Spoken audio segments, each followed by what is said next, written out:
Right. అయితే ప్రతి క్రైస్తవుడు హతసాక్షిగా మారాల్సిన అవసరం ఉందా?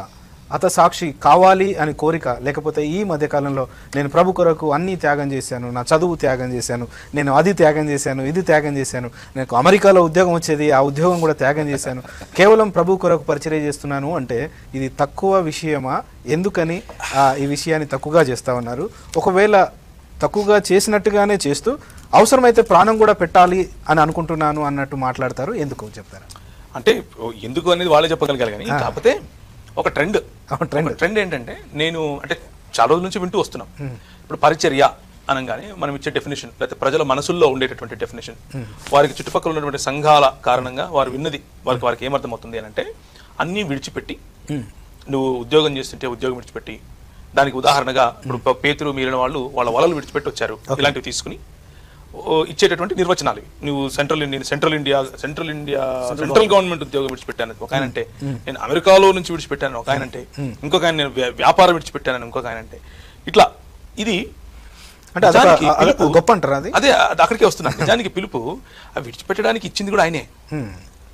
అది ఆ పాయింట్ ఎందుకు మాట్లాడడం? మనం ఇచ్చిందే ఆయన కోసం విడిచిపెట్టడం కాదు, కేవలము విధేయత చూపించడమే. విడిచిపెట్టని వాళ్ళు అవిధేయులు కాదు, విడిచిపెట్టిన వాడు ఎక్కువ విధేయుడు కాదు. విడిచిపెట్టిన వాళ్ళు అవిధేయులేం కాదు. ఎందుకో పిలుపు చాలా రకాలుగా ఉంటుంది. పిలుపు మనకు ఆయనను వెంబడించేటటువంటి పిలుపులో కొందరిని వ్యాపార రంగంలో ఉండి వెంబడించమంటాడు, కొంతమందిని ప్రభుత్వ రంగంలో ఉండి వెంబడించమంటాడు, కొంతమంది పాలకులుగా ఉండి వెంబడించమంటాడు, కొంతమందిని యాజకులుగా ఉండి వెంబడించమంటాడు, కొంతమందిని సువార్థికులు గాను, కొందరిని బోధకులు గాను, కొందరిని అందరూ సువార్థికులు కాదు, అందరూ బోధకులు కాదు. ఈ రోజున్న ట్రెండ్ ఏంటంటే, నేను బోధకుడిని అయిపోవాలి ఫస్ట్. బోధకుడిని అయిపోయాను అని చెప్పడం కోసం నేను బోధ చేసేది అవతల వాడికి వినసొంపుగా ఉండాలి. ఎక్కువ వెయిటేజ్ ఎప్పుడు వస్తుంది అంటే, నేను ఇవన్నీ విడిచిపెట్టానని చెప్తే వస్తుంది ఆ పంచ్. ఓకే, ఆ పంచ్ అనమాట మీరు అన్నట్లు కరెక్టే. సో ఇప్పుడు ఫర్ ఎగ్జాంపుల్ అక్కడ నిజంగా విడిచిపెట్టి వస్తే పర్లేదు, ఏదో చెప్పాడు అనుకోవచ్చు. కొంతమంది మ్యానుఫ్యాక్చరింగ్ చేస్తారు. ఎలా అంటే లేనిది కూడా ఉన్నట్లు చెప్పడం. ఉదాహరణకు ఎవరైనా బ్రాహ్మణ కుటుంబంలో నుంచి కనుక పరిచర్యకు వస్తే అది హైలైట్ చేయడం, ఎవరైనా సెంట్రల్ గవర్నమెంట్ నుంచి వదిలిపెట్టి వస్తే అది హైలైట్ చేయడం, ఇంకెవరైనా డబ్బు విడిచిపెట్టి వస్తే డబ్బు విడిచిపెట్టానని హైలైట్ చేయడం. ఇవన్నీ ఏంటంటే బేసికలీ తన పర్సనల్ ఇమేజ్ ఎక్కువగా చూపించడం కోసం అయ్యే ప్రయత్నాలే. కానీ అవి చెప్పడంలో తప్పు ఉందని నేను అన్నాను. చెప్పండి, ఉన్నది ఉన్నట్లుగా చెప్పడంలో తప్పులేదు. అయితే ఎక్కడ మనం గమనించాలి ఎక్కువగా అంటే, ప్రతి ఒక్క క్రైస్తవుడు సమానమైనటువంటి స్థాయిలోనే దేవుని యొక్క దృష్టిలో ఉన్నాడు. మొదటి విషయం, ఏమీ లేదు. ఆయన సృష్టిలో మనందరం సమానం, స్త్రీ పురుషులు ఇద్దరు సమానం, పతనంలో అందరం సమానం, ఏ భేదం లేదు, అందరం పాపం చేశాం, ఏ భేదం లేదు. ఆయన రక్షణ కార్యంలో ఏ భేదం లేదు. అది సూపర్ మ్యాన్ సేవకుడు అయినా సామాన్య విశ్వాసి అయినా సేమ్, ఏ భేదం లేదు, అందరం పాపం చేశాం, అందరి కోసం యేసు ప్రభు చనిపోయాడు. నాలుగోది, ఏ భేదం లేదు, అందరూ పవిత్రీకరణ అన్నటువంటి పద్ధతి గుండా వెళ్ళాలి, అంటే పరిశుద్ధీకరణ లేకపోతే శాంక్టిఫికేషన్ అన్నటువంటి పద్ధతి గుండా వెళ్ళాలి. ఆరవది, ఏ భేదం లేదు, అందరికీ ప్రభువు రక్షించిన వారిని చివరికి తన మహిమలోనికి తీసుకెళ్తాడు. ఏ భేదం లేదు ఎవరికి ఎక్కడ. అయితే ఎక్కడ భేదం అనంటే, ఎక్కడ మనము ఉత్సాహపడాలి అనంటే, ప్రభు మనకిచ్చిన అవకాశాలను బట్టి ఉత్సాహపడాలి. అందరికీ అవకాశం ఉంటుంది. కొందరు అవకాశము తీసుకుంటారు, కొందరు తీసుకోలేకపోతారు. కొందరు అవకాశాన్ని వినియోగించుకోవడం కోసం వారి స్వంత పనులను పక్కన పెట్టి మరీ చేస్తారు.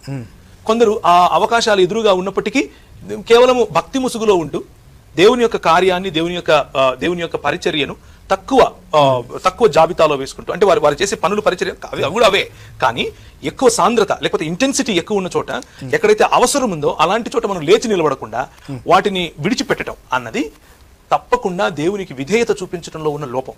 ఒక వ్యక్తి ఎక్కువ విధేయత చూపించాడు, ఇంకొక వ్యక్తి తక్కువ విధేయత చూపించాడు అన్నది మాత్రమే మనకు కనిపిస్తుంది. అంత మాత్రాన ఈ వ్యక్తి ఎక్కువ క్రిస్టియన్ కాదు, ఈ వ్యక్తి తక్కువ క్రైస్తవుడు కాదు, క్రైస్తవ్యంలో సమానమే.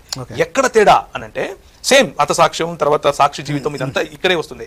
ఎక్కడ అంటే, ఉదాహరణకు నన్ను ప్రభు ఒకవేళ ఆర్థిక రంగంలో బలంగా ఉంటూ, లేకపోతే వ్యాపార రంగంలో బలంగా ఉంటూ, వ్యాపార రంగంలో యేసు క్రీస్తు ప్రభు యొక్క ప్రభుత్వాన్ని చాటాలి అన్న పిలుపు నాకుంటే, ఆ పిలుపును మర్చిపోయి నేను అక్కడ సరిగ్గా నిజాయితీగా ప్రభు కోసం నిలబడకుండా దాన్ని విడిచిపెట్టి బైబిల్లో సంకలెట్టేసుకుని నేను ఇప్పుడు సేవ చేస్తానని వెళ్తే, ఈ సేవకు నిన్ను పిలవకపోయినా బైబిల్ పట్టుకొచ్చావు కదా, అక్కడ ప్రభు లెక్క చెప్పాలి. అక్కడ నన్ను కొట్టారు కాబట్టి ఇదిగో నేను హతసాక్షి అయ్యాను అని చెప్తే కుదరదు. That is not what Bible is saying. నేను ఒకవేళ దాన్ని ఏమంటారు, నేను గవర్నమెంట్ లో పాలకుడిగా, అదే దావీదులాగా ప్రభు పెడితే నేను దావీదులాగా ఉండు, నేను నాతాన్ అయిపోతాను అని అన్నాం అనుకోండి, ప్రభు యొక్క చిత్తాన్ని మనం నెరవేర్చిన వారం కాకుండా అయిపోతాం. అది మనం అర్థం చేసుకోవాలి. మన పిలుపును మనం గ్రహించాలి. కొందరు దావీదులుగా పిలువబడ్డారు, కొందరు దానియేలుగా పిలువబడ్డారు. అందరూ మికాయాలాగా పిలువబడలేదు, అందరూ ఇర్మియాలాగా పిలువబడలేదు. ఎవరి పిలుపును బట్టి వారు జీవిస్తే, వారి పిలుపులో ఏ పిలుపైనా సరే నమ్మకంగా బ్రతికితే, నమ్మకంగా ప్రభువు కోసం పరిచర్య చేస్తే, అది మనం అర్థం చేసుకోవాలి. మన పిలుపును మనం గ్రహించాలి. కొందరు దావీదులుగా పిలువబడ్డారు, కొందరు దానియేలుగా పిలువబడ్డారు. అందరూ మికాయాలాగా పిలువబడలేదు, అందరూ ఇర్మియాలాగా పిలువబడలేదు. ఎవరి పిలుపును బట్టి వారు జీవిస్తే, వారి పిలుపులో ఏ పిలుపైనా సరే నమ్మకంగా బ్రతికితే, నమ్మకంగా ప్రభువు కోసం పరిచర్య చేస్తే, అది పరిచర్య కిందికే లెక్క. నమ్మకంగా యేసు ప్రభువు యొక్క సాక్షి జీవితం జీవిస్తే అది 100% ఫుల్ టైం పరిచర్య కిందికి లెక్క. ఈ విషయానికి చాలా మందికి అంటే కొన్నిసార్లు క్రైస్తవ సంఘంలో మింగుడు పడదు. కానీ క్రైస్తవ్యంలో బాపనతత్వం ఏది లేదు. క్రైస్తవ్యంలో ఈ దాన్ని ఏమంటారు, బ్రాహ్మణవాదాన్ని అరువు తెచ్చుకోవాల్సిన అవసరం ఏమీ లేదు. క్రైస్తవ్యంలో అందరికీ పిలుపు ఉంది. ప్రతి ఒక్క క్రైస్తవుడు పిలువబడిన వాడే. పిలువబడని వాడు క్రైస్తవుడే కాదు. అసలు నాకు పిలుపు లేదన్నా, నాకు ఇంకా అర్థం కాలేదన్నానంటే మనం ఇంకా ప్రభువుకు విధేయత చూపలేదని అర్థం. అంతే. ప్రతి ఒక్కరికి పిలుపు ఉంటుంది. ప్రతి ఒక్కరు అపోస్తులు గాను, కొందరు బోధకులు గాను, కొందరు సువార్థికులు గాను, కొందరు బుద్ధి చెప్పువారు గాను, జ్ఞానవాక్యం కలిగిన వారు, బుద్ధివాక్యం కలిగిన ప్రతి ఒక్కరికి ఉంటుంది. వారి వారి రంగాలలో ఉంటుంది.